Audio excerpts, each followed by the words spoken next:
আপনাদের ছেলে মেয়ের জন্মদিনে আপনারা কেক কাটেন? জোরে বলুন। না বলতে হবে, কিন্তু ভয় খেলে চলবে না। কেক কাটেন? দু চারজন। এর ভোটের সময় হয় না, কিছু ব্যক্তি যেমন দুপক্ষে মুড়ি খায়, কাকে যে ভোট দেয় কেউ জানে না। কেক কাটেন? এটা বলে আপনারা কেক কাটেন তো?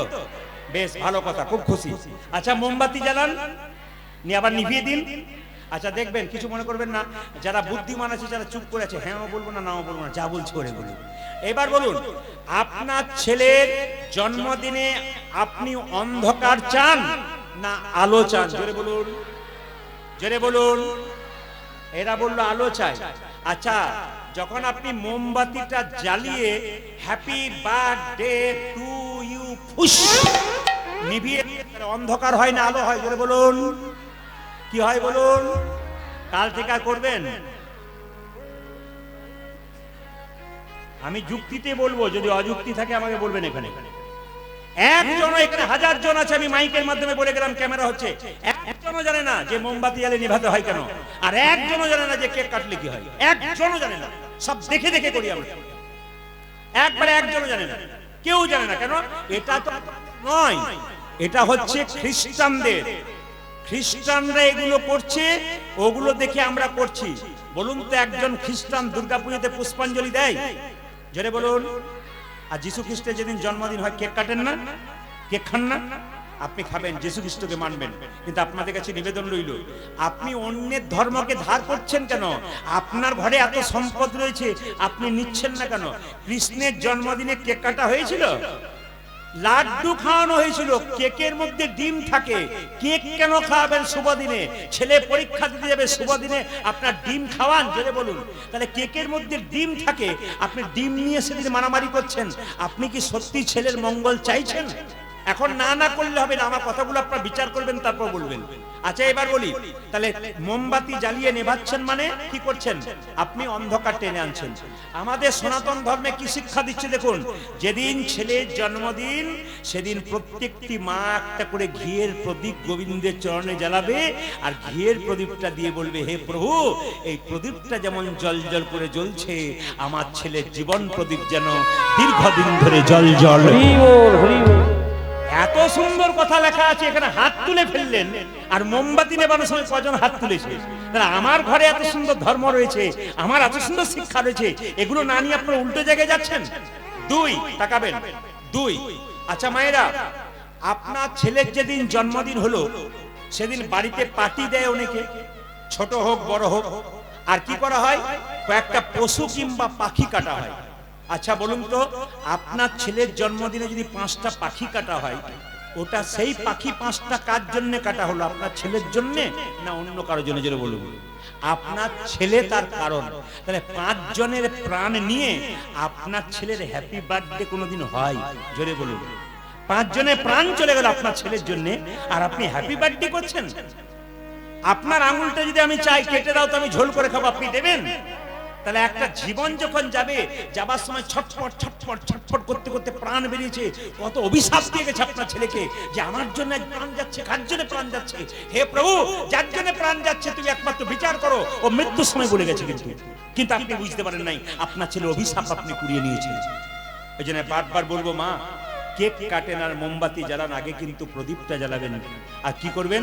অন্তত একটু পরমান্ন পায়েস তৈরি করে গোবিন্দের চরণে দিয়ে বলবেন, হে প্রভু, বলে কি, আমার ছেলে যেন ভবিষ্যতে প্রসাদ ভোজি হতে পারে।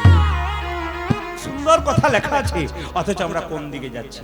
সবাই লক্ষ্য করুন, ভগবান শ্রীকৃষ্ণ যখন দেখলেন যে কালিয়নাগ, মায়েরা দেখুন, ভগবানকে কেউ শত্রুরূপে পায়, কেউ মিত্ররূপে পায়, কেউ বন্ধুরূপে পায় না।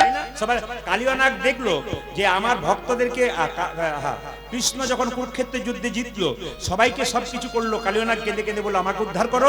কালিয়নাগের কথা কিন্তু কৃষ্ণ শোনে নাই। তখন বললো, তুমি যদি আমার কথা না শুনলে, আমি এইখানে এমন বিষ ঢালতে শুরু করবো, এই পথ দিয়ে যত পশু পাখি পেরিয়ে যাবে, সবাই বিষের জ্বালায় ছটফট ছটফট করবে, আর ছটফট করতে করতে তোমাকে ডাকবে, আর তোমাকে যখন ডাকবে তুমি ভক্তের ডাকে ছুটে আসবে, আমাকে কোথাও যেতে হবে না, আমি এখানে বসেই তোমার চরণ লাভ করতে পারবো। তাহলে কালিয়নাগ কত বড় ভক্ত দেখুন। তাই ভগবান শ্রীকৃষ্ণ মাকে বলছে, মা, কালিয়নাগ আমার কষ্ট দিচ্ছে ভক্তদেরকে, ভক্তদের কষ্ট দিলে আমি সহ্য করতে পারি না, আমায় সাজাইয়ে দাও, আমার সাজাইয়ে আমায় সাজাইয়ে দাও সাজাইয়ে দাও সাজাইয়ে দাও মা সাজাইয়ে দাও আমার সাজায়ে দাও মা সাজায়ে দাও মা ঘরে যাবার সময় হলো সাজাইয়ে দাও মা সাজাইয়ে দাও বাবু বসতে যাওয়ারই সময় হলো সাজাইয়ে দাও সাজাইয়ে দাও বসতে যাবার সময় হলো সাজাইয়ে দাও মা সাজাইয়ে দাও আমায় ভক্তি যাবার সময় হলো সাজায়ে দাও মা সাজায়ে দাও মা কালকে যেখানে গান গাইছিলাম সেখানে একটা আমার কীর্তনটা সবচেয়ে আশ্চর্যের ব্যাপার। আর কালকে আসলে যেখানে গান গাইছিলাম আমার এই কীর্তনে যে ব্যয়ভার সেটা কে দিয়েছে শুনলে চমকে যাবে। এটি রোজা রাখার পর আমার কাছে এসেছিল শেখ আমান, মুসলিমের ছেলে। উনি কমিটিকে বলেছেন যে প্রদীপ পালের গান আমাদের বাড়িতে সবাই শোনে, আমরা মুসলিম হতে পারি, ওনার গান আমাদের বাড়িতে প্রত্যেক দিন চলে। এই জন্য আমরা চাই ওনার যদি আপনারা অনুমতি করেন কিন্তু গোটা টাকাটা ব্যবহার করব। সেটা নিজে আমাকে কীর্তনের আগে টাকা পেমেন্ট করে বললেন আমি রোজা রেখেছি, রোজা সারতে যাব, আমি আমার শেখ আপনার কীর্তন খুব ভালোবাসি, আমি টাকাটা দিলাম, আল্লাহর কাছে প্রার্থনা করবেন যেন আমি ভালো থাকতে পারি, ঈশ্বরের কাছে প্রার্থনা করবেন ভালো। উনি একটা সুন্দর কথা বললেন যে মসজিদের ইট মন্দিরের ইট এদের মধ্যে কোনো বিবাদ নাই, মসজিদের সিমেন্ট মন্দিরের সিমেন্ট এদের মধ্যে কোনো বিবাদ নাই, বিবাদ আমাদের মধ্যে চলছে। এই বিবাদ আপনারা করবেন না।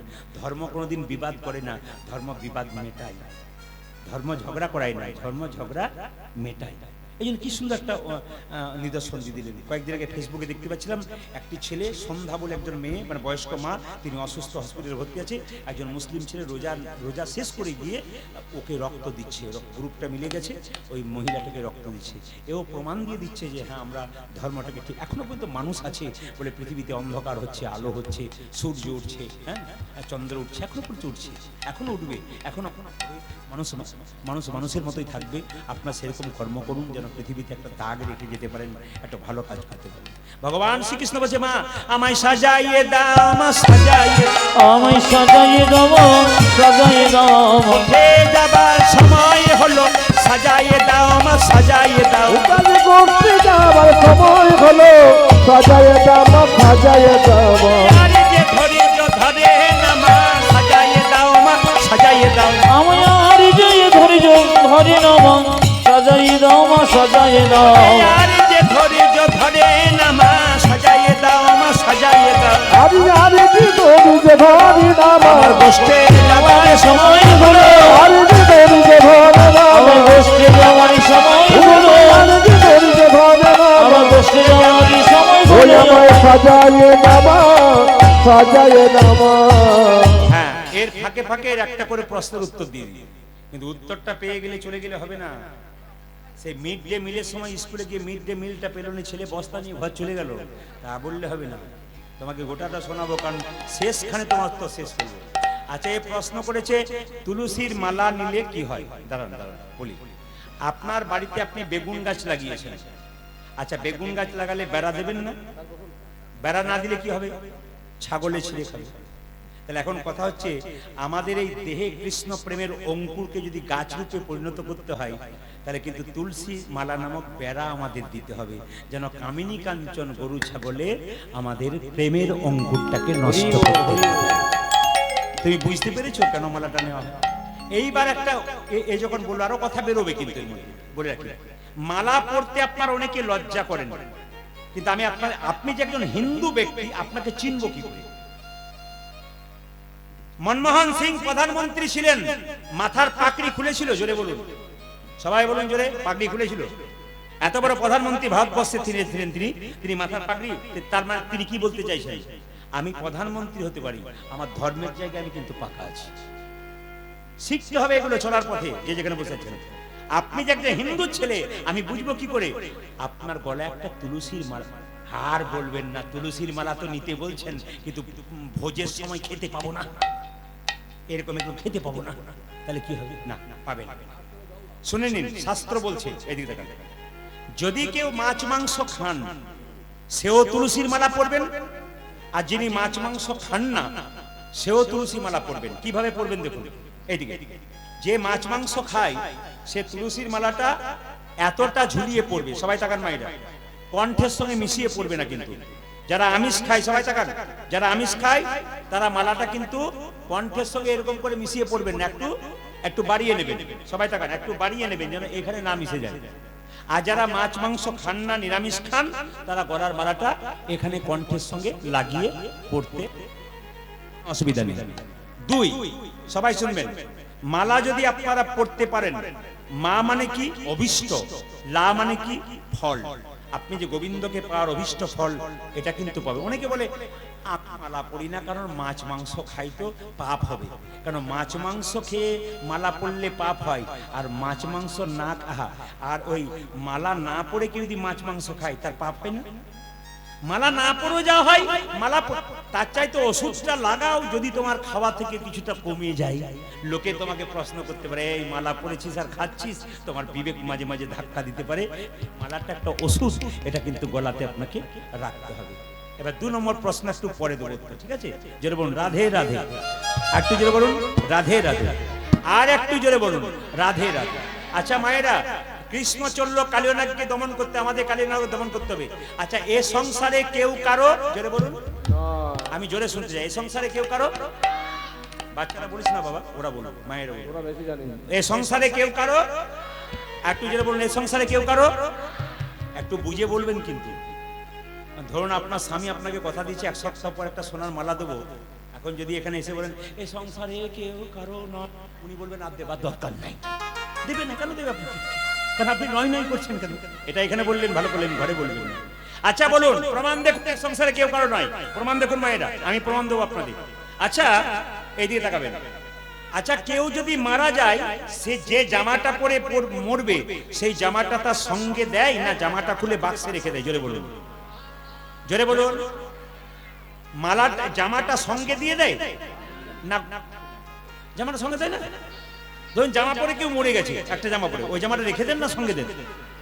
ওইটা আমি জিজ্ঞেস করছি, দিয়ে দেয়? হ্যাঁ দেখুন এসেই বলেছে দিয়ে দেয়। আচ্ছা মায়েরা, দিয়ে দেয়। আচ্ছা, যে বিছানাতে শুয়ে থাকে, মরে গেলে সেই বিছানাটা বা গুটিয়ে ঘরে রাখেন, নিয়ে পাঠিয়ে দেন ওকে একা, না বিছানা জোরে বলুন কোনটা দিয়ে? জোরে বলুন, এইদিকে কাউকে জিজ্ঞেস করবেন, আপনি বলুন দিয়ে দেন না কি করেন? দিয়ে দেন। আচ্ছা, যে সোনার মালাটা পরে মরে, ওই মালাটা কি করে? বাবা, ওইটার বিলাতে দেখো তার বিলাতে, হ্যাঁ ওইটা দেবে না কিন্তু। তাহলে সত্যি কি আপনাকে ভালোবাসে না সোনার মালাকে ভালোবাসে? এ সংসারে কেউ কারো নয়। আপনারা তো কিছুক্ষণ আগে রামায়ণ মহাভারতে কথা শুনলেন, একটু মাঝে মাঝে বন্ধ, মানে একটা বন্ধ হট করে চালু আছে, হট করে বন্ধ হয়ে যাচ্ছে।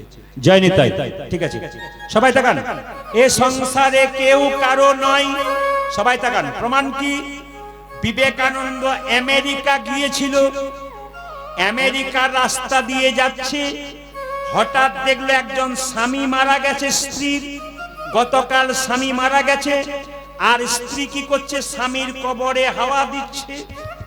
কি বললাম মায়েরা? আমেরিকাতে কেউ মারা গেলে তাকে মুসলিমদের মতো কবর দেওয়া হয়। একজন স্ত্রীর স্বামী মারা গেছে, এখন কবরে তার স্বামী শুয়ে আছে, ঘুমোচ্ছে, আর কবরটাতে তার স্ত্রী জোরে জোরে কি করছে মায়েরা? হাওয়া করছে। বিবেকানন্দ প্রণাম করে বলছে, বাহ মা, তোমাকে কোটি কোটি প্রণাম জানাই। বলে কেন? আমাদের ভারতবর্ষের মেয়েদেরকে সবাই সতী নারী বলে, সম্মান করে, স্বামীকে ভালোবাসে বলে, আর তোমার স্বামী কালকে এদিকে দিকে, তোমার স্বামী কালকে তুমি জোরে জোরে কবরে হাওয়া করছো, বাহ, তোমার স্বামীকে তুমি কত ভালোবাসো। মেয়েটি বলছে, স্বামীর ভালোবাসার জন্য কবরে হাওয়া দিই নাই। তবে দিচ্ছ কেন? আমেরিকাতে নিয়ম আছে, যতক্ষণ না স্বামীর কবরটা শুকোবে ততক্ষণ আমি নতুন বিয়ে করতে পাবো না, তাই কবরটা শুকিয়ে দিচ্ছি। মায়েরা, এ সংসারে কেউ কারো নয়। প্রমাণ দেখুন, এ সংসারে কেউ কারো নয়। সম্রাট আলেকজান্ডার, ইতিহাস পড়েছেন? সম্রাট আলেকজান্ডার যখন মরবে, তিনি কত টাকার মালিক ছিলেন? গোটা পৃথিবীর সম্পত্তিকে 7 ভাগ করলে 1 ভাগ সম্পত্তির মালিক হলো কে? সম্রাট আলেকজান্ডার। আশ্চর্যের ব্যাপার, একটা মশার কামড়ে বেবিলিয়ন শহরে মরে গিয়েছিল। শিক্ষা আছে দেখুন, একটা মশার কামড়ে বেবিলিয়ন শহরে মরে গিয়েছিল। তো মৃত্যুর আগে তার মন্ত্রীকে বলেছে, মন্ত্রী আমি যখন মরে যাব 3টে কথা লিখে রাখো। স্যার লিখে নিচ্ছি। প্রথম কথা লেখো, আমি যখন মরে যাব আমাকে তোমরা কেউ কাঁধে নিয়ে যাবে না, 4 জন ডাক্তার আমাকে কাঁধে নিয়ে যাবে।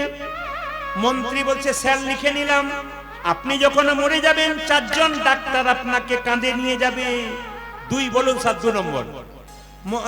আলেকজান্ডার বলছে আমি যখন মরে যাব, লোকে মারা গেলে তাকে চিট হয়ে হয়, কিন্তু আমি যখন মরবো আমাকে উপর হয়ে শুয়ে নিয়ে যাবে, আমার হাত দুটি যেন দুলতে দুলতে যায়।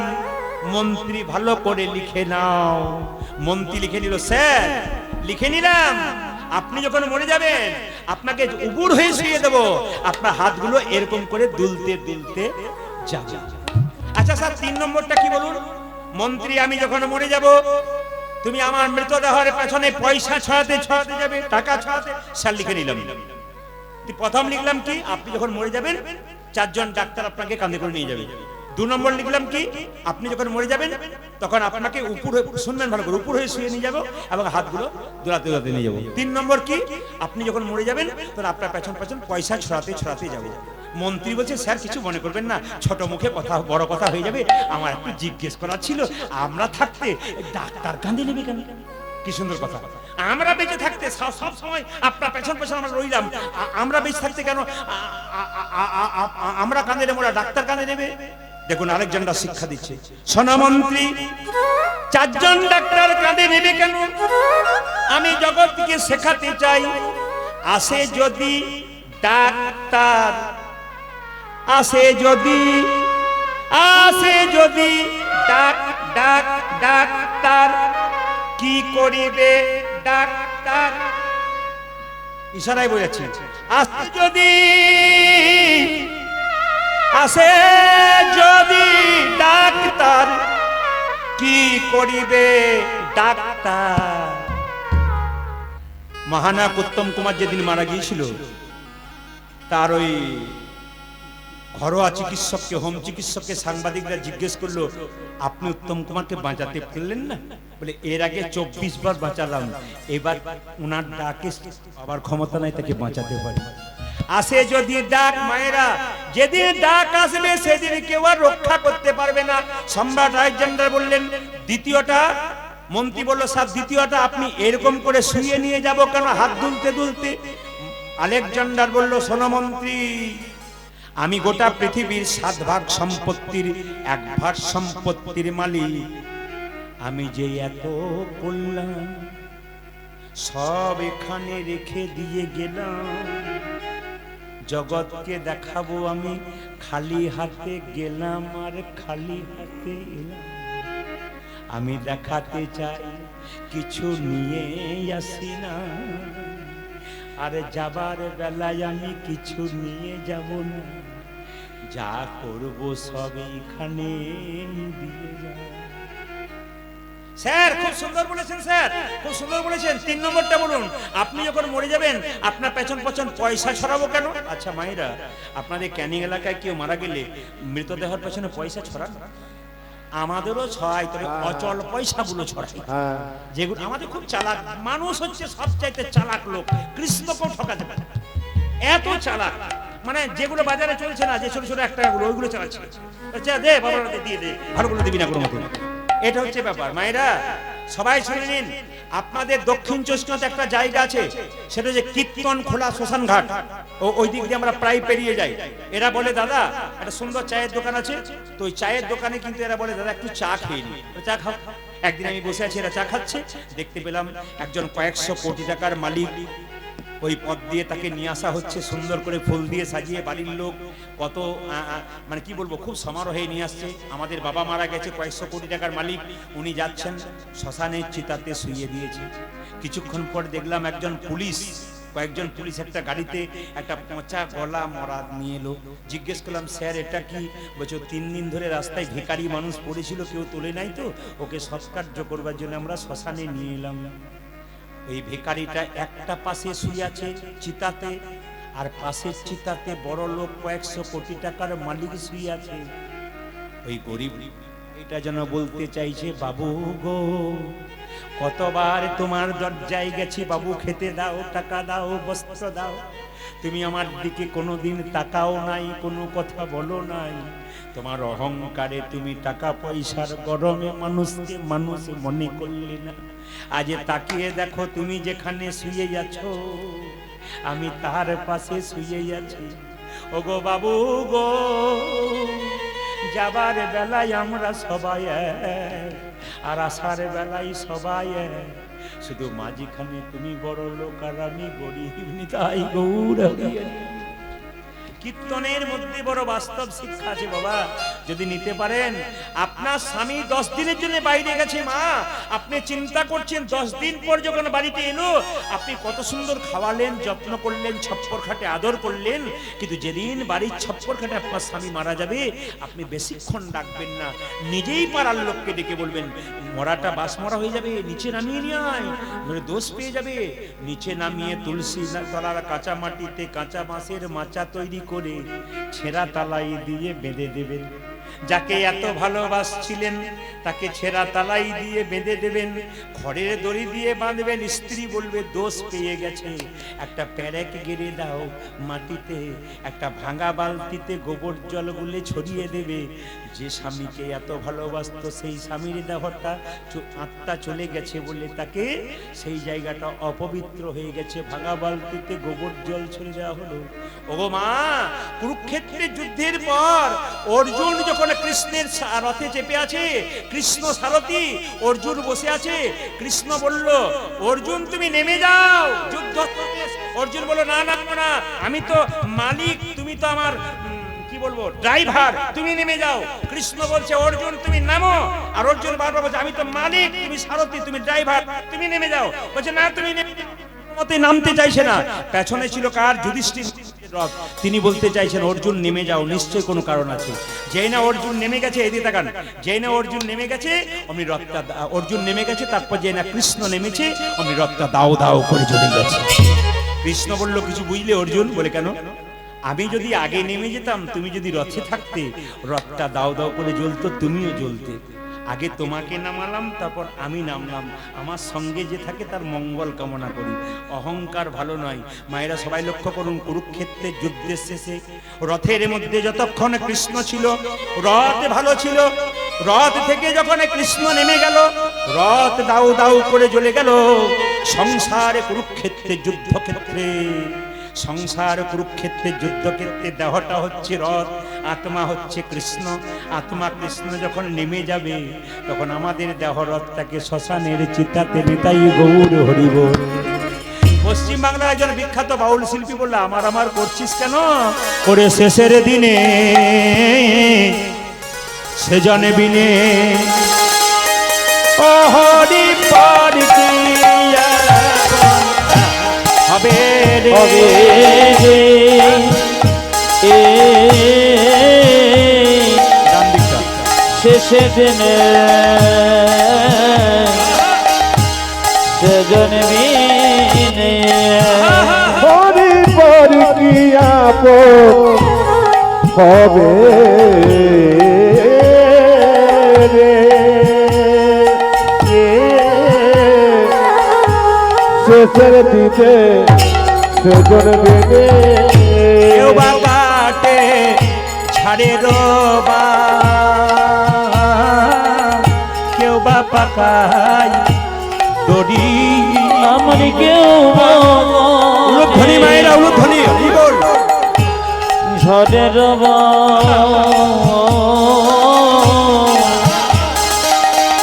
কেউ বাবা গায় শরীরে, কেউ বা কাটে ছাড়ে রোবা, কেউ বা পাকায় দড়ি রে। বাতাতে ঝাড়ে দোবা,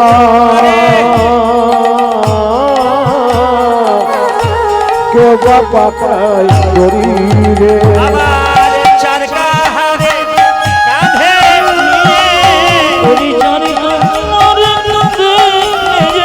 চার কাহারে কাঁধে নিয়ে, যারা কাহারি কাঁধে নিয়ে বলবে ওগো বলবে হরি হরি, হরি হরি বলে হরি হরি উল্লবা বলবে হরি হরি গো, বলবে হরি হরি উল্লবা বলবে হরি হরি গো, আজ বলবে হরি হরি গো। শেষের দিকে সেজন বেদে। মায়েরা, এইদিকে এইদিকে, কেউ যদি মারা যায় স্ত্রী পুত্র কন্যা 2-4 দিনের জন্য কাঁদে, একজন সারা জীবনের জন্য কাঁদে কে? ওগো মা কাঁদিবে বাবা বাছা, ভগ্নি কাঁদে ভাই আমার দিবে বাবা বাছা, ভগ্নি কাঁদে মায়েরা। ভাই। সবাই শুনবেন যে যেখানে বসে আছেন। কয়েকদিন মালদাতে দেখুন কীর্তন শোনা মানে এই যে এত অগণিত ভক্ত আপনার কীর্তন শুনছেন, এর মানে কি বলুন তো? আপনি আপনার মঙ্গল চাইতে আসেন না মা, আপনি সন্তানের মঙ্গল চাইতে এসছেন, আপনি সংসারে মঙ্গল চাইতে এসছেন। যে বাবারা কীর্তন শুনতে এসছে, স্ত্রী আসতে পারে না, হতে পারে, নিজে এসছেন আপনার সংসারে মঙ্গল চাইছেন, আপনার সন্তানের মঙ্গল চাইছেন। কেন? আজকে যদি ব্যাংকে কিছু জমা দেন 10 বছর পরে ডবল হয়। আজকে ভালো কাজ করছেন না, আজকে দিনটাতে হোলি পূর্ণিমার দিনে এটা কিন্তু আপনার তোলা রইল। একদিন বিরাট বিপদ পড়বে, আপনি দেখবেন হঠাৎ দেখবেন বিপদ থেকে বেঁচে গেলেন। কি করে বাঁচলেন? আজকের দিনটার জন্য বেঁচে গেলেন। এই জন্য হরিবাসর হোক, ভাগবত কথা হোক, রামায়ণ কথা হোক, সেখানে এসে বসতে হয়। আপনি বুঝুন আর না বুঝুন, বসতে শিখুন। বসতে বসতে দেখবেন আপনি 10টা কথা শুনতে শুনতে আপনার ভেতর ভিজে যাবে। আমি হুগলিতে কয়েকদিন আগে গান করছিলাম, তো একজন মা দেখলাম ডান হাতে খাচ্ছে না, বাঁ হাতে খাচ্ছে, আর ডান হাতে গোবিন্দ সেবা করছে, বৈষ্ণব সেবা করছে। তো জিজ্ঞেস করে বসলাম, মা তুমি ডান হাতে খাচ্ছ না কেন? ডান হাতে গোবিন্দকে সেবা দিচ্ছ, বৈষ্ণবকে দিচ্ছ, ওই তুমি নিজে বাঁ হাতে খাচ্ছ কেন? উনি বলছেন, বাবা আমার একটা 7টা ছেলে মরে যাওয়ার পর একটা ছেলে হয়েছে, তো ছেলেটা হওয়ার পর গোবিন্দের কাছে প্রার্থনা করেছিলাম, প্রভু যদি এই ছেলেটা আমার বেঁচে থাকে না, আমার ডান হাতটা চিরকাল তোমাকে দিয়ে দেবো, সাধুগুরু বৈষ্ণব সেবার জন্য আর গোবিন্দ সেবার জন্য, আর বাঁ হাতে আমি সেবা করবো। একজন মা তার একটা সন্তানের মঙ্গলের জন্য, সন্তানকে বাঁচিয়ে রাখার জন্য সারা জীবন তার ডান হাতটা ভগবানকে দিয়ে দিয়েছে। আর আপনার 3 ঘন্টা কীর্তন শুনতে এসছেন, সবটা সংসারের মঙ্গল চাইছেন, এই জন্য ভক্তি করে বসে আছেন। একটা কথা আপনাদের বলে যাই, মা জিনিসটা কেমন একটু ছোট্ট করে বলে দিই আপনাদেরকে। ধানবাদে একটা আসরে গান গাইছিলাম, 2 দিন গান ছিল, যার বাড়িতে আমার বাসা। তো সেই ভদ্র মহিলা দেখলাম প্রথম দিন কীর্তন শুনতে গেলেন না, ভাবলাম প্রচুর লোক এসছে বাড়িতে, আমরাও আছি, প্রচুর চাপ পড়েছে, কাজ করেছে, হয়তো যাইনি। কিন্তু দেখতে পেলাম দ্বিতীয় দিনও যাচ্ছে না, দরজায় বসে আছে। তো আমি যখন কীর্তন করে ফিরছি তখন চোখ থেকে জল পড়ছে গড়গড় করে। আমি জিজ্ঞেস করলাম, দিদি তুমি গেলে না কেন? বলছে, আমি গেলাম না তো একটা কারণ আছে, আমার যাওয়ার ইচ্ছা হয় কিন্তু আমি যেতে পারি না। বলে, কেন? আমার 2টো ছেলে, একটা ছেলে দেখতে পাচ্ছ, একটা মারা গেছে। বলে, কখন মারা গেছে? বলে, আমার ছেলেটা 7 বছর বয়স ছিল, আজ থেকে 17 বছর আগে যেখানে হরিবাসর কীর্তন হচ্ছে না, ওই জায়গাতে পুরনো দেওয়াল ছিল, ওই দেওয়ালটা চাপা পড়ে আমার ছেলে মরে গেছে। আর সেই দিন থেকে আমি ওই রাস্তায় কোনোদিন যেতে পারি না। আমার ওইখানটার কথা মনে পড়ে গেলে আমার খোকার মুখটা মনে পড়ে যায়। আমি কোনো মতেই, আমার বাড়ির সবাই যায় কিন্তু আমি যে, মা কেমন জিনিস দেখুন, সারা জীবন ওইদিকে যাই না, অন্য রাস্তাতে যাবে কোথাও, আত্মীয় ঘর কোথাও, কিন্তু ওই রাস্তা বলছে আমি ওই রাস্তাটা আমি দেখবো না, মৃত্যুর আগে, মরার পরে আমাকে নিয়ে যাবো, ওইদিকে আমার ক্ষতি নাই। যতদিন বেঁচে থাকবো, আমার সন্তান ওখানে মারা গেছে, ওইটুকু বাচ্চা অবস্থায় দেওয়াল চাপা পড়ে কত কষ্ট পেয়েছে, আমি ওই জায়গাটা দেখতে পারবো না। হরিনাম হোক আর যাই হোক, মা কি জেদ দেখুন, কত সন্তানকে ভালোবাসে। ওগো মা কাঁদিবে বাবা বাছা, অগ্নি কাঁদে ভাই, আমার মনে বাবা বাছা, ভগ্নি কাঁদে ভাই রে। মা কাঁদিবে বাবা বাছা,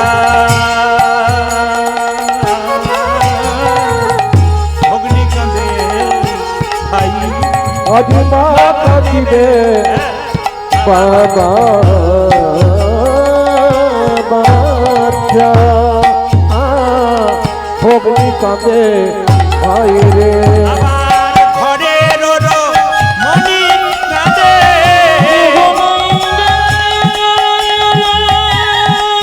আমার মনে হরিবল।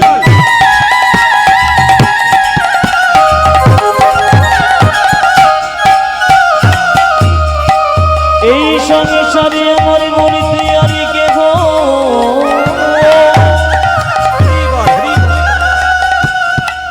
কে গো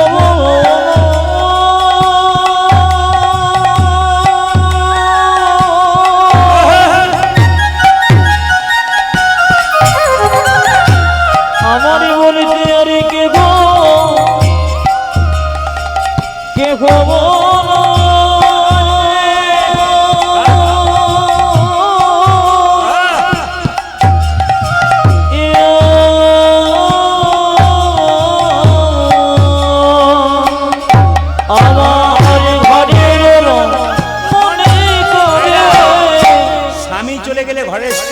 কাঁদে ওই আমার আর যে কেহ নাই ওই আমার আর যে কেহ নাই রে আমার আর যে কেহ ওই আমার আর যে কেহ নাই রে আমার আর যে কেহ ওই আমার আর যে কেহ নাই রে আমার আর কেহ নাই রে। সে ছেড়ে দেবে সেজনে দেবে ভগবান শ্রীকৃষ্ণ বলছে মা আমাকে সাজিয়ে দাও কি করবি মা গই আমি চড়াবো বাছুর ও মা যেমন মাগো আমি মাগো আমার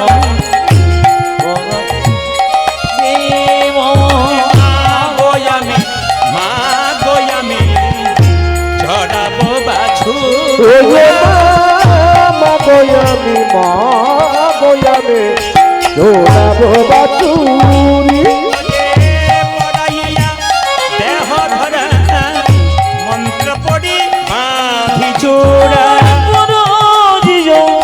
দেখো ধর মন্দ করি মাঘু চূড় পড়াইয়া দেহ ধরা মন্ত্র পড়ি বাঁধি চূড়া পড়াইয়া দেহ দাদা মন্ত্র পরিবার তোরা চরণেতে চরণেতে পরাহনপুর ও মা চরণেতে চরণেতে বরাবনপুর বলে সাজাইয়ে দে মা সাজাইয়ে দে ও মা সাজাই দে মা সাজাই দে মা সাজাইয়ে দে মা সাজাইয়ে দে আমায় সাজায়ে দেব সাজায়ে দেব এ যাবার সময় হলো সাজাইয়ে দে মা সাজাইয়ে দে উজাদি গোপী যাবার সময় হলো ধরে যে ভাই উজাদি গোপী যাবার সময় হলো ধরে যে ধরে যে ধরে উজাদি গোপী যাবার সময় হলো ধরে যে ধরে সাজাই দে মা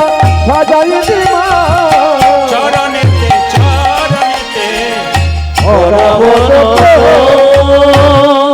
এবার এর একটা প্রশ্নের উত্তর দিই আর একজনের প্রশ্নের উত্তর দিই একজন প্রশ্ন করেছেন শিবের আরেক নাম নীলকণ্ঠ কেন একজন প্রশ্ন হ্যাঁ এর প্রশ্ন উত্তর দেবো একজন ব্যক্তি আমাকে করেছেন ভাষাতে শিবের আরেক নাম নীলকণ্ঠ কেন শিব কেন মায়েরা সব জানেন তো শিব কেন নীলকণ্ঠ হয়েছিল বলবো না বাদ দিয়ে দেবো কারা কারা শুনতে চান হাত তুলুন তো আমি শুনতে চান বেশ এতজন শুনতে চান বেশ ঠিক আছে বলে দিই আচ্ছা মায়েরা সমুদ্র মন্থনের সময় দেবতারা এবং অসুররা অমৃতের আশায় ছিল তো কিন্তু প্রথমে অমৃত ওঠে নাই কি উঠেছিল মা বলুন বিষ বিষ ওই বিষটার নাম কি বলুন তো হ্যাঁ হলাহল বিষ বা কালকুট বিষ এখন ওই বিষটা যদি পাওয়া যায় তাহলে সৃষ্টি ধ্বংস হয়ে যাবে এই সমস্ত দেবগণ বাবা ভোলানাথকে কি করলেন বাবা ভোলানাথকে প্রার্থনা করলেন বাবা ভোলানাথ এসে সেই বিষ কণ্ঠে ধারণ করলেন বিষের এত তীব্রতা যে কণ্ঠটা তখন থেকে বাবা শিবের নীল হয়ে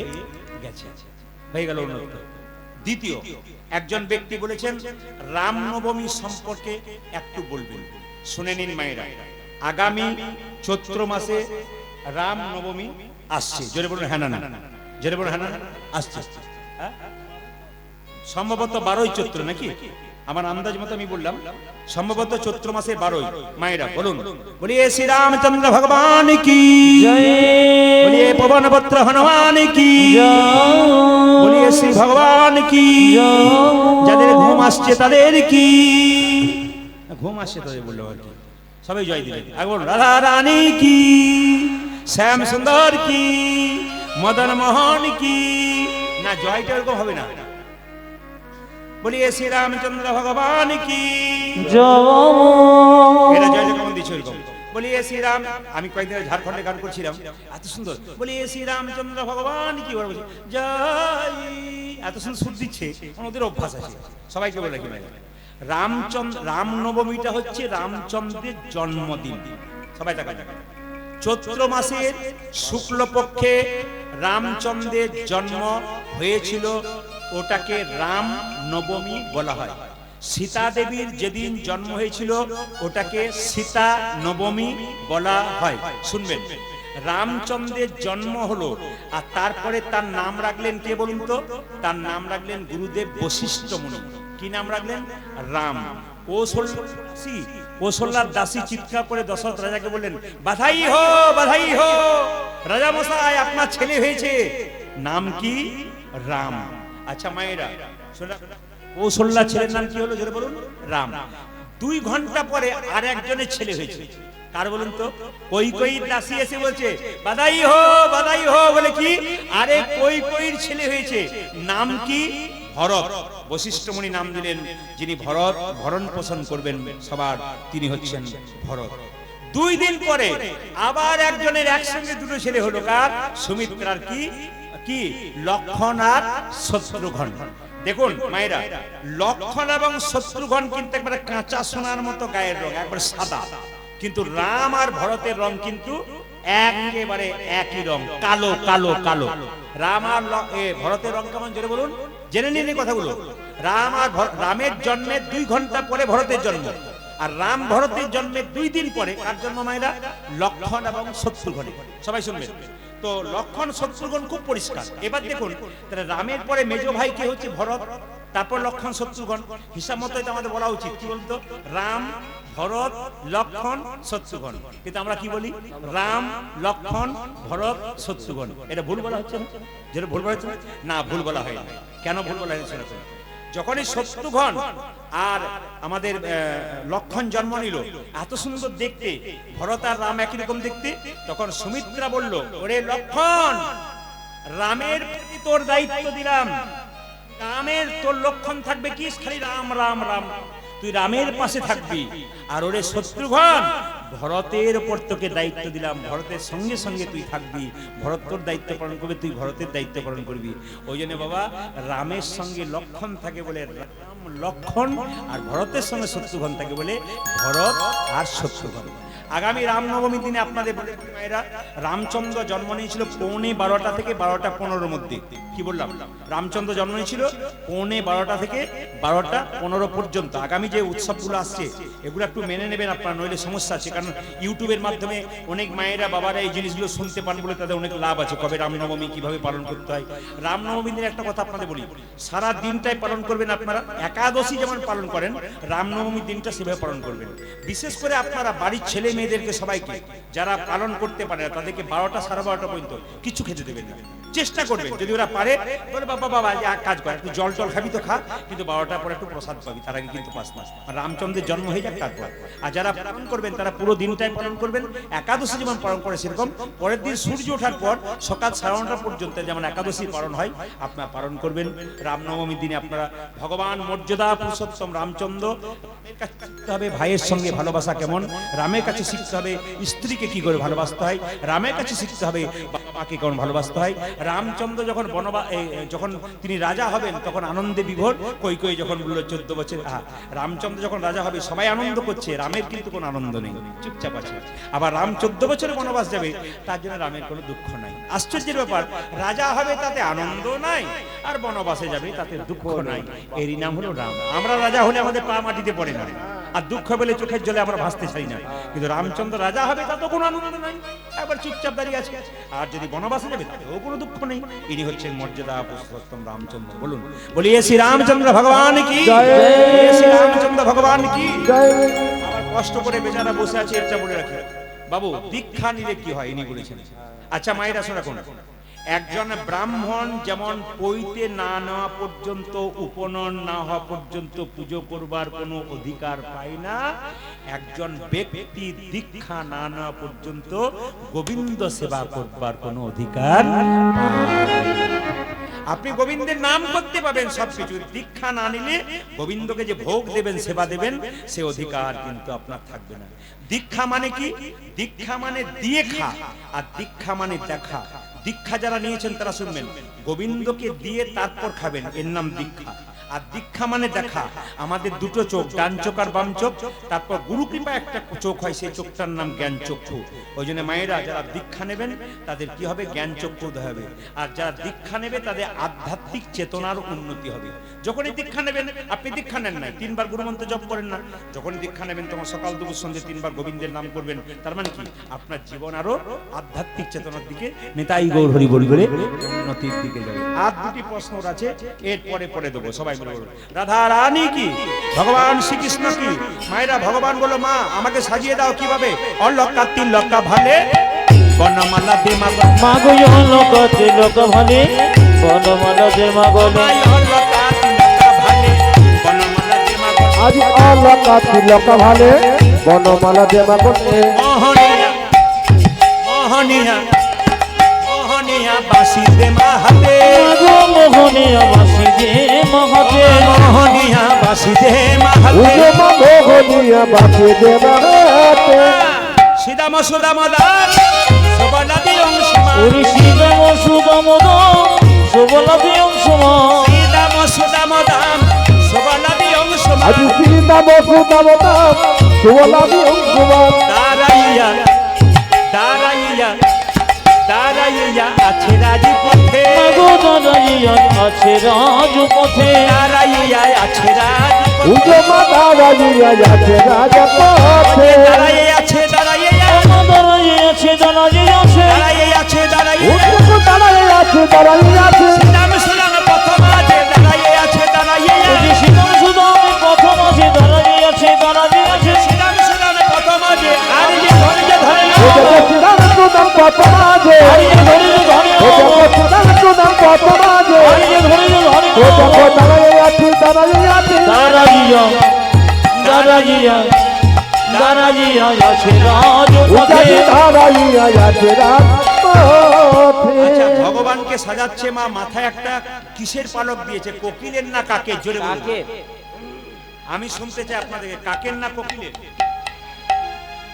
একটু জোরে বলুন ভাগ্যিস আপনারা এসেছিলেন নাহলে আমার জানা ছিল না আচ্ছা বেশ বেশ আচ্ছা মায়েরা এত পাখি থাকতে ময়ূরের পালক নিল কেন একটু যেতে হবে তেতা যুগে রামচন্দ্র কত বছর জন্য বনবাসে গিয়েছিল 12 বছরের জন্য হ্যাঁ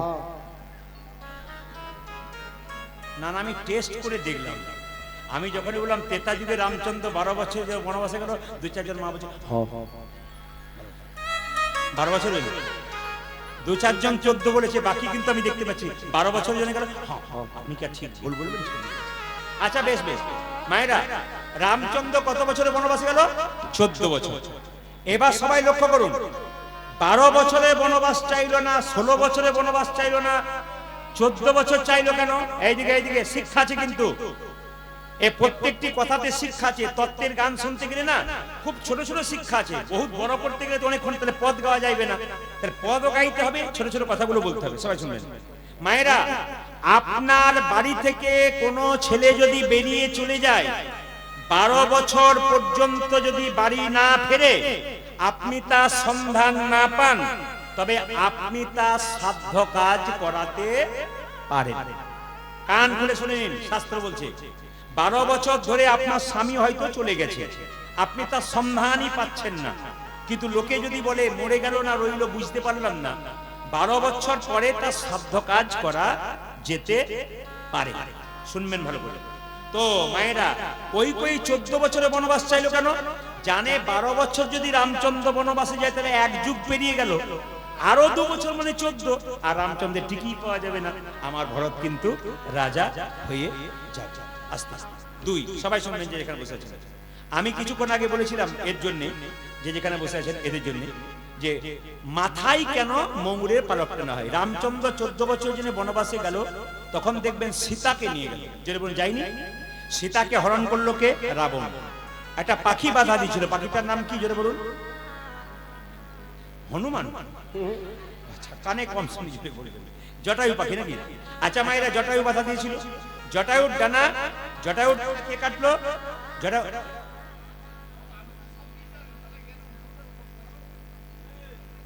এর মাথার ডিস্টার্ব আছে এরা সবাই বুঝতে পারছে বুঝতে পারছে না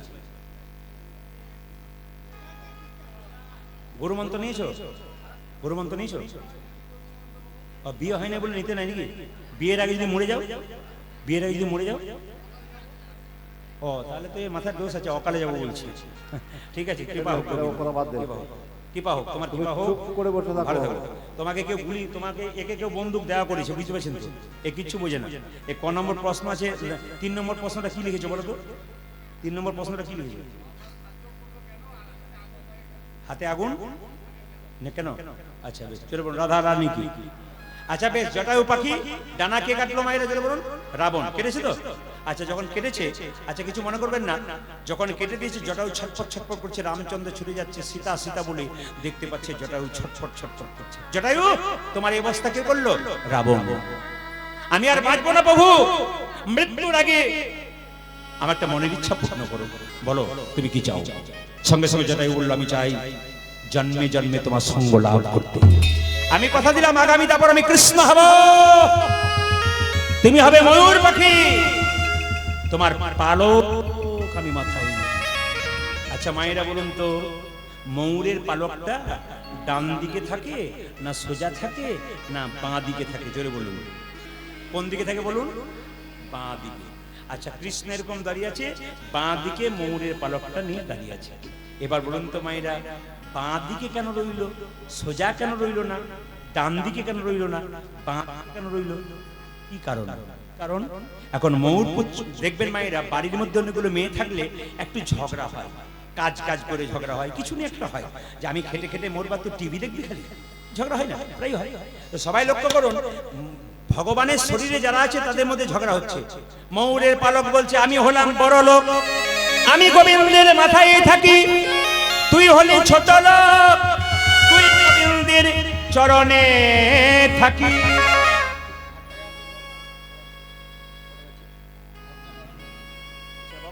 7:52 বাজছে, তো আমি কি আর কিছুক্ষণ গাইবো না ছেলে? তবে যেভাবে হেঁটে সেটে বসছেন, আমার আজকে সিদ্ধান্ত না আছে 3টে পর্যন্ত কীর্তন করবো। রাজি আছেন? 3টে মানে ভোর 3টে পর্যন্ত, 3 ঘন্টার কথা বলছি।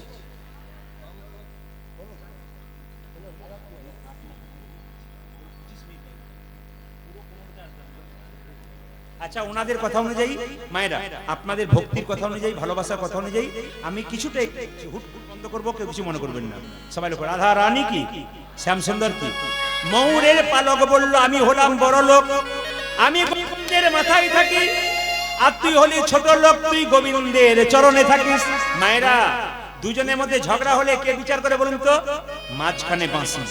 বাঁশি বলছে শোনে রে ময়ূরের পালক, এই জগতে যত সাধুগুরু বৈষ্ণব থাকে এরা কোনদিন গোবিন্দের মাথায় থাকতে চায় না, মাথায় থাকতে চাই না। এই জগতে যত সাধুগুরু বৈষ্ণবে থাকে, বৈষ্ণবে থাকে, তারা গোবিন্দের চরণে ধরে থাকতে চায়, গোবিন্দের চরণ ধরে থাকিতে চায়। ওরে নুপুর রে, ওরে নুপুর রে, তুই সর্বশ্রেষ্ঠ জায়গা পেয়েছিস। নুপুরের আনন্দাত হচ্ছে না, নুপুরে জিতং জিতং জিতং বলবে জিতং জিতং জিতং জিতং জিতং উপরে যেতম যেতম যেতম বলে গোবিন্দের রাঙা চরণ পেয়ে জিতং জিতং জিতং দেবী গোবিন্দের রাঙা চরণ পেয়ে জিতং জিতং জিতং গোবিন্দের রাঙা চরণ পেয়ে আর আনন্দ ধরে আজ গোবিন্দ রাঙা চরণ পেয়ে, আনন্দ ধরে আজ গোবিন্দ রাঙা চরণ পেয়ে, আনন্দ ধরে উপরে যেতম যেতম যেতম বলে। নুপুরটা কোথায় থাকে? গোবিন্দের চরণে। আচ্ছা ডান পায়ে আর বাঁ পায়ে নুপুর থাকে, কোনটা ছোট কোনটা বড়? গোবিন্দের ডান পায়ে যে নুপুর সেটা হচ্ছে কি মায়েরা? নুপুরটা হচ্ছে বড়, আর বাঁ পায়ে নুপুরটাকে ছোট। আমি যাবো জায়গাতে আপনাদের বুঝিয়ে দেবো। সবাই লোক এখন বলে দিই, ময়ূর পুচ্ছ কেঁদে কেঁদে বলছে নুপুর রে, তুই তো প্রতিদিন গোবিন্দের চরণ ধুলো মাখিস, আমি তো কোনোদিন মাখতে পাইনি, আমাকে আশীর্বাদ করে যেন আমি গোবিন্দের চরণ ধুলো মাখতে পাই। বাঁ দিকে হেলে আছে আর কেঁদে কেঁদে বলছে নুপুর রে, গোবিন্দ যখন গোচরণ থেকে ফিরে আসবে তুই দিবি দিবি ধুলা উড়াইয়ে দিবি। ওরে নবো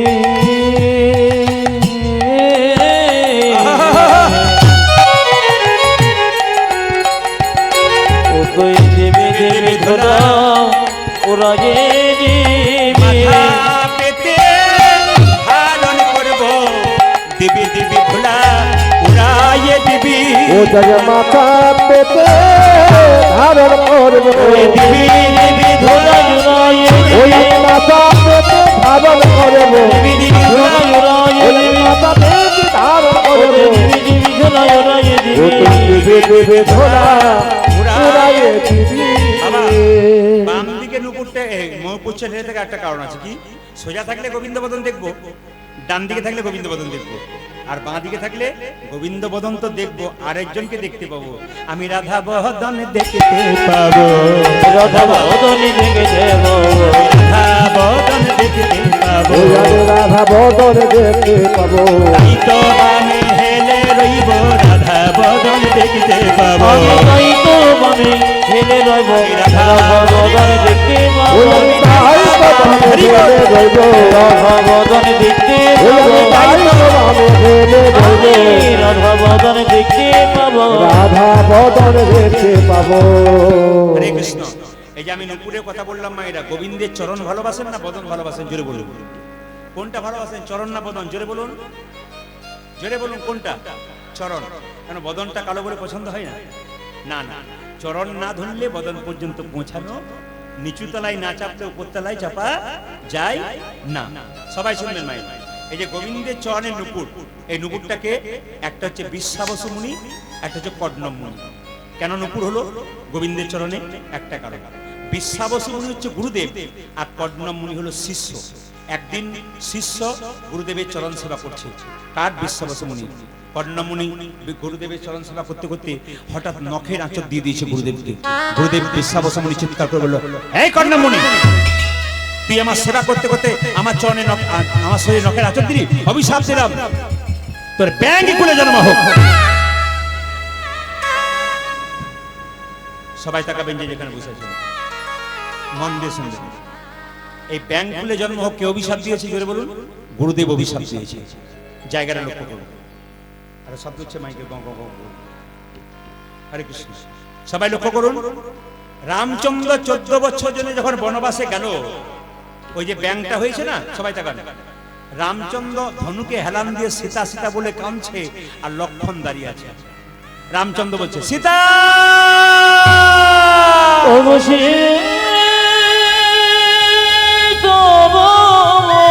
সীতা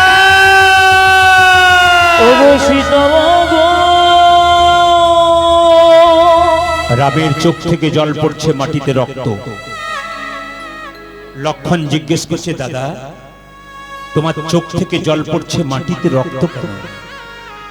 রামচন্দ্র দেখলো সত্যি তো আমার চোখ থেকে জল পড়ছে, মাটিতে রক্ত কেন?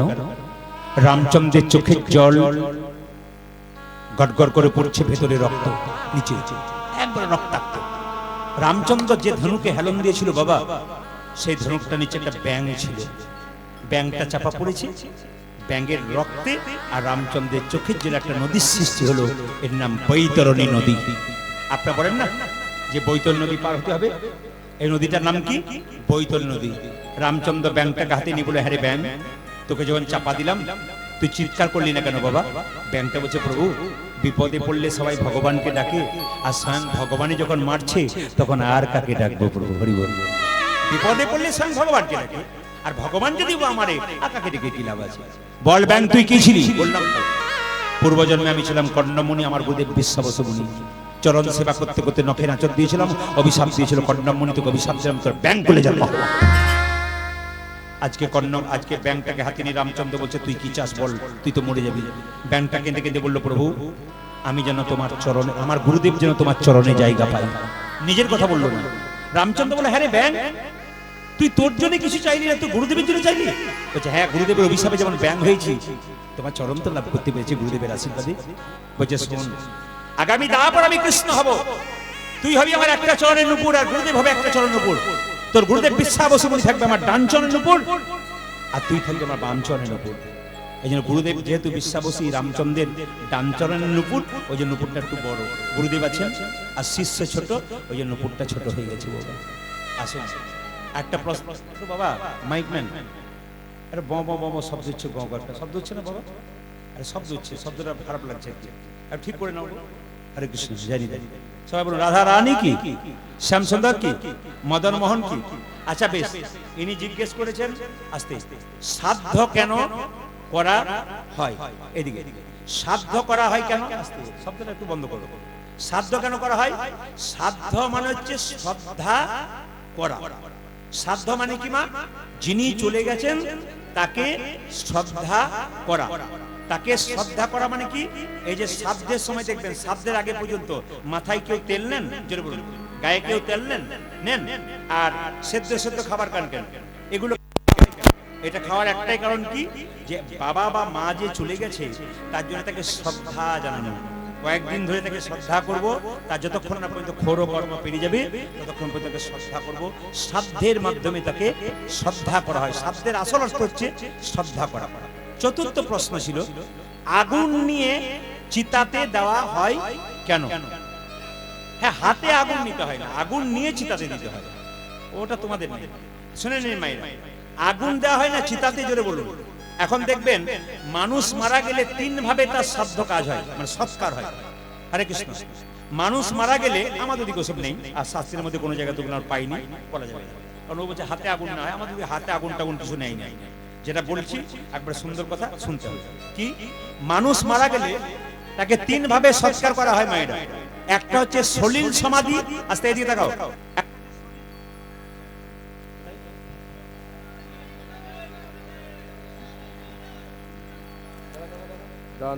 জয় নিতাই মায়েরা। মানুষ মারা গেলে কোন শর্ট সার্কিট হয়েছে, ওটা অসুবিধা নেই, ঠিক করে। হরে কৃষ্ণ। কি বললাম? যে মানুষ মারা গেলে, আপনার বাবা যদি মারা যায় তাহলে সৎকার করবেন না, জোরে বলুন, অগ্নি সৎকার। এখানে যারা এসেছেন অনেকেই জানে না, এই যে যখন বাবাকে চিতাতে শোয়ানো হয়, আগুনটা হাতে নিয়ে তিনবার কিন্তু চিতার চারিদিকে, জোরে বলুন, ঘুরতে হয়। কাকে? ছেলেকে। কিন্তু সেই সময় একটা কথা বলার আছে, এটা আমরা কেউ জানিও না, কেউ মানিও না। এইটা আজকে জেনে যান। এটা করতে পারলে আপনার বাবার আত্মার মুক্তি কিন্তু তাড়াতাড়ি হয়, শাস্ত্র বলছে। কিরকম? যেমন ধরুন, আপনার বাবার চিতাতে শোয়ানো আছে, এবার আপনি চারিদিকে তিনবার ঘুরবেন হাতে আগুন নিয়ে, ঘুরে কি করবেন? আপনারা ওই চিতাতে দেবেন।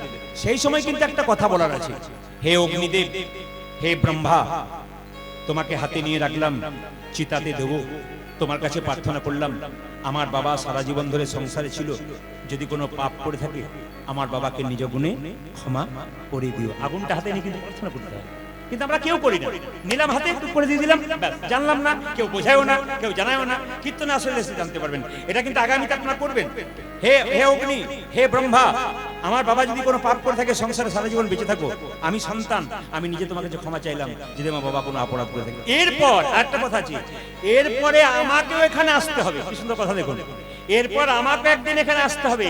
আমি যদি জীবনে কোনো পাপ করে থাকি, আমাকে তুমি নিজ গুণে ক্ষমা করবে। তারা স্মরণ করিয়ে দিল, শুধু বাবা এলো তা নয়, একদিন আমাকেও এখানে আসতে হবে। এটা হচ্ছে অগ্নি সৎকার। আর দু নম্বর হচ্ছে মায়েরা, যারা বৈষ্ণব দেখবেন, নাম জপ করে, হরিনাম করে, যারা বৈষ্ণব আছেন, প্রকৃত বৈষ্ণব দেখবেন আপনার সামনে বসে আছে, এদের কিন্তু আগুনে পোড়ানো হয় না। কারণ বলুন তো, সারা জীবন নাম জপ নিয়ে আছে তো, ওই যেভাবে তিলকমালা করে নাম জপ করে আছে, সেভাবে তাদের সমাধি দেওয়া হয় মাটি খুঁড়ে। আর যেভাবে বসে থাকে সেভাবে বসানো হয়, তার সঙ্গে নুন দিয়ে দেওয়া হয়। কেন বলুন তো? পোকা হবে না বলে, ওদের শরীরে পোকা লাগবে না, বহুদিন ধরে শরীরটা ভালো থাকবে, ওই জন্য কিন্তু লবণ দিয়ে দেওয়া হয়।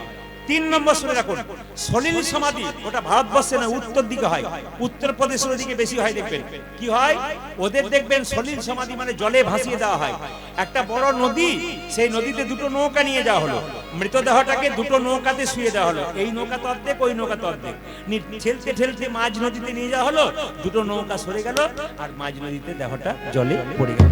এটার নাম হচ্ছে সলিল সমাধি। এই তিনটে অনুযায়ী কিন্তু আমাদের সংসারে সৎকার করা হয়। ভগবান শ্রীকৃষ্ণ বলছে, মা আমাকে সাজিয়ে দাও। বলে কিভাবে? আমি যাব কোথায়? না কালিয়নাগকে দমন করতে।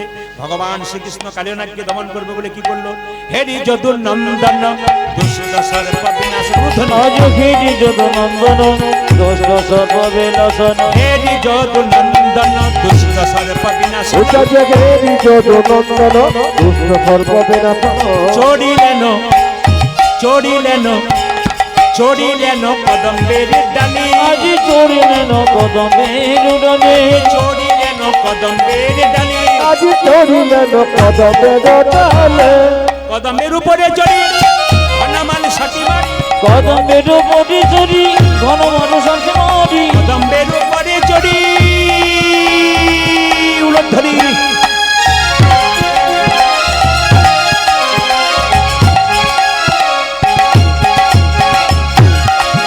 আজ কদমে উপরে করি ঘন বাড়ি সাত বাড়ি ঝাঁপি দিলেন ঝাঁপি দিলেন কালী দহ জলে আজ ঝাঁপি দিলেন কালী দহ জলে ওই যে ঝাঁপি দিলেন কালী দহ জলে উজাজি ঝাঁপি দিলেন কালী দহ জলে কারো দ্বার পর রাখে না রে কারো ধর্ম রাখে না রে কারো দ্বার পর রাখে না উজাজি কারো দর্প রাখে না রে ধর্মহারি প্রাণ গোবিন্দ কারো দ্বার পর রাখে না ওরে ধর্মহারি প্রাণ গোবিন্দ কারো ধর্ম রাখে না রে ধর্মহারি প্রাণ গোবিন্দ কারো দ্বার পর রাখে না উজাজি দর্পহারি প্রাণ গোবিন্দ উজাজি দর্পহারি প্রাণ গোবিন্দ কারো ধর্ম রাখে না আজ রে কারো দর্প রাখে না রে ঝাঁপি দিলেন ঝাঁপি দিলেন কালী দহ জলে উজাজি ঝাঁপি দিলেন কালী দহ জলে আচ্ছা মায়েরা এবার সবাইকে একটা কথা জিজ্ঞেস করে যাই আপনাদের কাছে মেয়েরা বিয়ের পরে বাড়িতে সব জিনিস ফেলে যায় মেয়েরা বিয়ের পরে বাড়ি থেকে সব জিনিস নিয়ে চলে যায় বাবার বাড়ি থেকে একটা জিনিস চিরকালের জন্য ফেলে যায় ওটার নাম কি উত্তর চাইলাম আপনাদের কাছে হয়তো বলছে পদবী হ্যাঁ ও বলেছে তার জন্য সৎসাহস ধন্যবাদ দিলাম বলেছে আচ্ছা বেশ যা বলছেন উত্তরটা আমি আপনাদের কাছে জানতে চাই আমার নাম্বারটা দেবো আপনাদের মোবাইল যদি থাকে আপনারা লোড করুন আমি দুবার বলে দেবো আজকে বলতে হবে ও তাহলে আরো দু তিনটে প্রশ্ন করার ছিল করবো না ভয় আজ যদি বলতে হবে যখন আচ্ছা এটা কিন্তু আপনারা জানেন যখন আমার জন্ম হলো মা ছিল না ঘরে জন্মদাতায় জন্ম দেয়নি জন্ম দিল পরে সবার জানা আছে কে বলুন তো যখন আমার জন্ম হলো আমার মাই ছিল না আমার মা আমাকে জন্মই দেয়নি আবার জন্মদাতায় মানে বাবা আমাকে জন্ম দেয়নি জন্ম দিল পরে কে বলুন হ্যাঁ কে বলে ভেরি গুড একটি ছেলে কিন্তু সুন্দর বলে দিয়েছে তুমি ওইখানেই থাকো আর কিছু বলো না তুমি চুপ করে থাকো কাউকে বলবে না ও কিন্তু উত্তরটা জানে আচ্ছা বেশ ঠিক আছে আর একটা প্রশ্ন করে যাই উত্তর কিন্তু সবগুলো দেবো না একটা প্রশ্ন করে যাই যে আমরা সবাই তো কৃষ্ণ মন্ত্রে দীক্ষিত হয়েছি কৃষ্ণ কোন মন্ত্রে দীক্ষিত হয়েছি এটা যদি বলতে পারেন আমার নাম্বারটা দিলাম 62 96 14 14 27 আবার বলে দিই 62 96 14 আবার 14 27 বেশ ঠিক আছে এবার বলুন সংসারে ভগবানকে পাওয়া যায় না সংসারে বাইরে ভগবানকে পাওয়া যায় জোরে বলুন সংসারে পাওয়া যায় সংসারের বাইরে পাওয়া যায় কোথায় পাওয়া যায় সংসারে আচ্ছা দেখি তো কোথায় পাওয়া যায় একটু সবাই লক্ষ্য করুন কিভাবে পাওয়া যায় ঘর বাড়ি ত্যাগ করে বলে কৃষ্ণ হরে হরে তুং দিয়ে যাই বৃন্দাবন বাড়ি ছেড়ে তো চলে গেছে ঘর যে তার মনে আছে এই ত্যাগে পাওয়া যায় না শ্রীনন্দে নন্দন তাই তো ঘর সংসার ত্যাগ করে গেলেন বৃন্দাবনে যাচ্ছেন মাঝ রাস্তায় মনে পড়ে গেল মেয়েটার বিয়ে হয় নাই ছেলেটার চাকরি হয় নাই এরকম পিছু চিন্তা যারা আছে গোবিন্দ পাবে না কে পেয়েছিল জনক ঋষি রাজা যিনি পুণ্যত্যাগী ছিলেন তিনি কোনদিন সংসার ত্যাগ করেন নাই সোনারে পুরীতে বসে থাকতো মনকে সেজে গোলকে রাখতো এইরকম যদি ত্যাগী হওয়া যায় ভগবান শ্রীকৃষ্ণের চরণে পাওয়া যায় ও মায়েরা দুভরি সোনা হলে মায়েদের কত অহংকার হয় দুলিয়ে দুলিয়ে রাস্তা দিয়ে যায় জনক রাজা সীতার বাবা যে বাড়িতে বাস করতো গোটাটাই সোনা দিয়ে মোড়া মন রাখতো গোবিন্দের চরণে আর কি বললেন মায়েরা ওই যে পদ্ম পাতা জলে ভাসে যখনই বর্ষা আসে বর্ষার জল লাগে পদ্ম পাতার গায়ে তুলে দেখো পাতাখানা পদ্মের গায়ে দাগ লাগে না এইরকম যদি ত্যাগী হওয়া যায় গোবিন্দের চরণ পাওয়া যায় পদ্ম পাতা জলে ভাসে বর্ষার জল ফটাফট পড়ে দাগ হয় যারা ভক্ত পদ্ম পাতা তাদের শরীরে কোনদিন দাগ হয় না আর কি বলছে পাকাল মাছ পাকে থাকে তুলে দেখো পাকাল মাছকে বড় হয়েছে সে পাক খেয়ে কিন্তু পাকাল মাছের গায়ে কোনো পাকের দাগ লাগে নাই 5 কেজি 10 কেজি পাকালো মাছ পাক খেয়ে বড় হলো কিন্তু শরীরে কোনো পাকের দাগ লাগে নাই যারা কৃষ্ণ ভক্ত মানুষ দুঃখ পাকে ডুবে থাকে যারা হরিনাম করে সদা আনন্দময় হয়ে থাকে তাছাড়া দেখবেন প্রচুর টাকার মালিক রাস্তায় দেখা হয় দাদা কেমন আছেন আর বলবেন না খালি টেনশন 1 টাকার ঘুমের ট্যাবলেট না খেয়ে ঘুম হয় না আর যারা কৃষ্ণ ভক্ত তাদেরকে বলা হয় হ্যাঁ গো ভালো আছে তো হরির কৃপায় ভালোই আছে দেখবে ছেঁড়া চটে 6 ঘন্টা ঘুমিয়ে যায়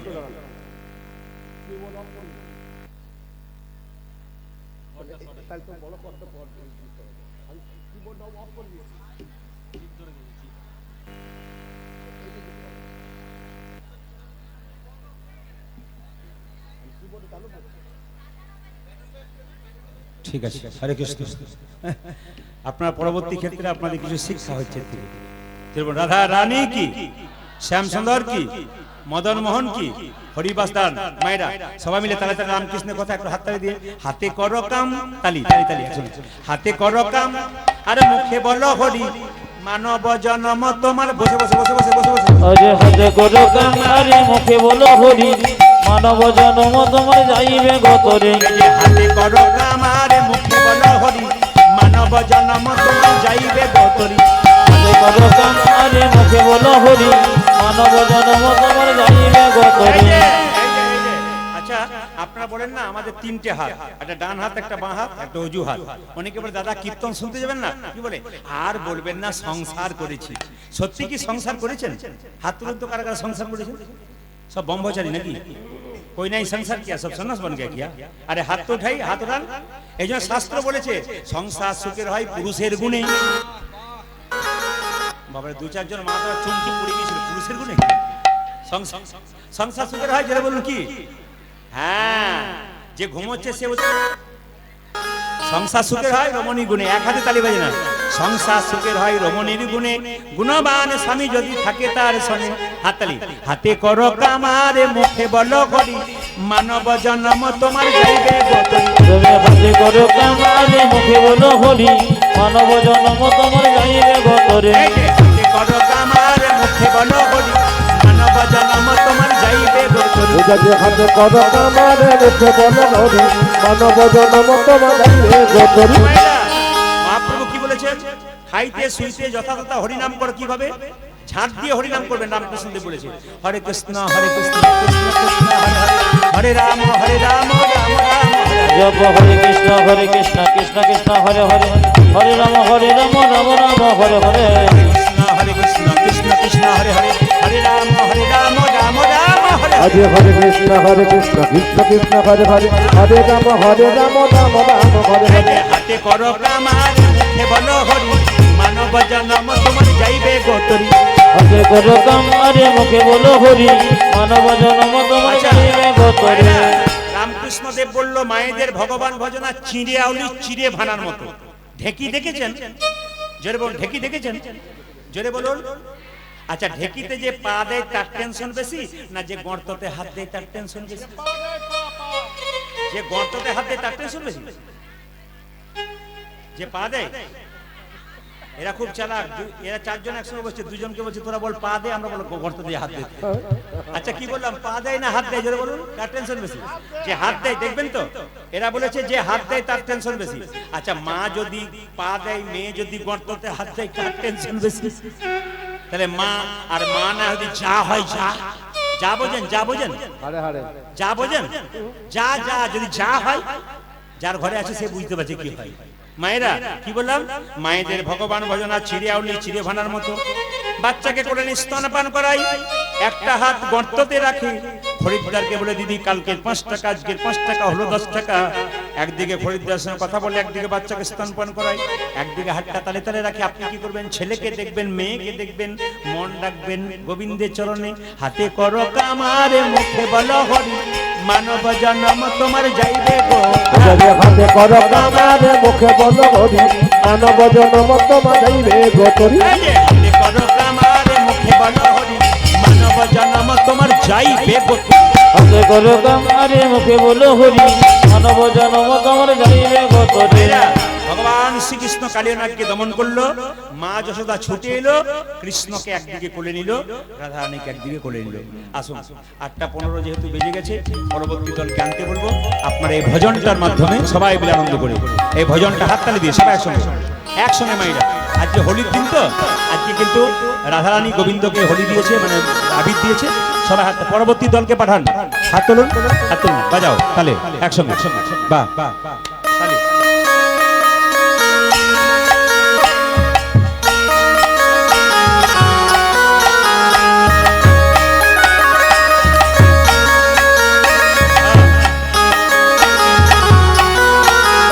ধনী ধনী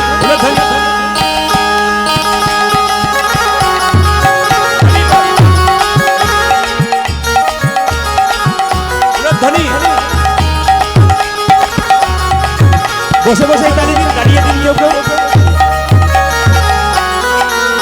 যে শ্যামল তনু যে হলো আবিরে দিলাম, আবিরে লাল হোলি খেলেছে আমার ব্রজের গোপাল শ্যামল তনু যে হলো আবির লাল হোলি খেলেছে আমার ব্রজের ও মায়েরা গোপাল। আজকে দিনে একটু নাচতে হয় আনন্দ করে নাচুন একসঙ্গে হাত তুলে একসঙ্গে শ্যামল তনু যে হলো আবিরে লাল হোলি খেলেছে আমার ব্রজের গোপাল বুঝে বসে মরতন যে হলো আবিরে হোলি খেলিছে জামা বজ্র গোপাল শ্যামল তনু যে হলো হোলি খেলেছে আমার ব্রজের গোপাল শ্যামল তনু যে হলো আবির হোলি খেলেছে আমার ব্রজের গোপাল। সাথে লইয়ে শ্রীরাম সদা যত না সাথে লয়ে সাথে লয়ে শ্রীরাম সুদাম যতন রাখো সাথে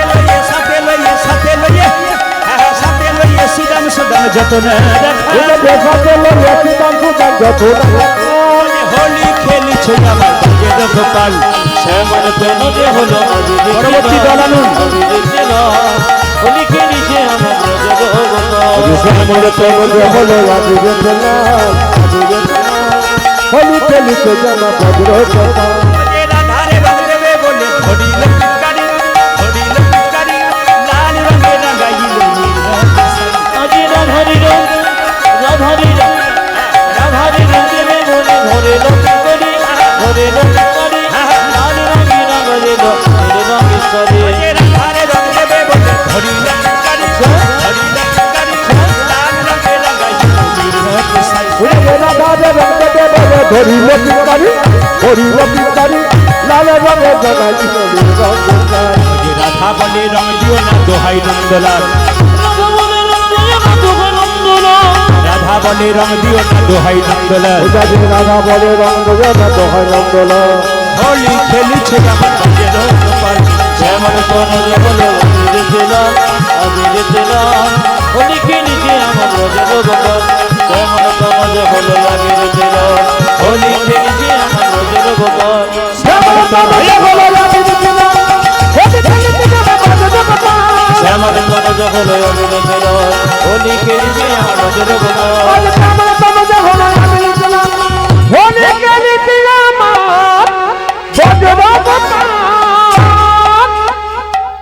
এবার আপনারা একটু এ বড় গন্ডগোল বলে আচ্ছা বেশ ঠিক আছে আচ্ছা কৃষ্ণের নিয়ে যখন হোক, রামের নিয়ে একটা হোক রামের নিয়ে হোক কাবির আম্বানি হাত তুলুন একসঙ্গে হাত তুলুন কাবির আম্বানি হাত তুলুন উলুধ্বনি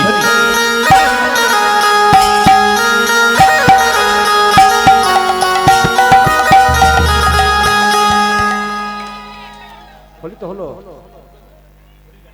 রামের নিয়ে পড়ি একটা কৃষ্ণের নিয়ে হলো রামের নিয়ে হাত তুলুন হরি বল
सीता साथ लेके धनु हाथ लेके सीता साथ लेके धनु हाथ लेके सीता साथ लेके धनु हाथ लेके सीता साथ लेके धनु हाथ लेके चली आना प्रभु जी चली आना कभी रानी कभी सब चले आना प्रभु जी चले आना कभी राम बनेंगे कभी श्याम। ताली, ताली, ताली।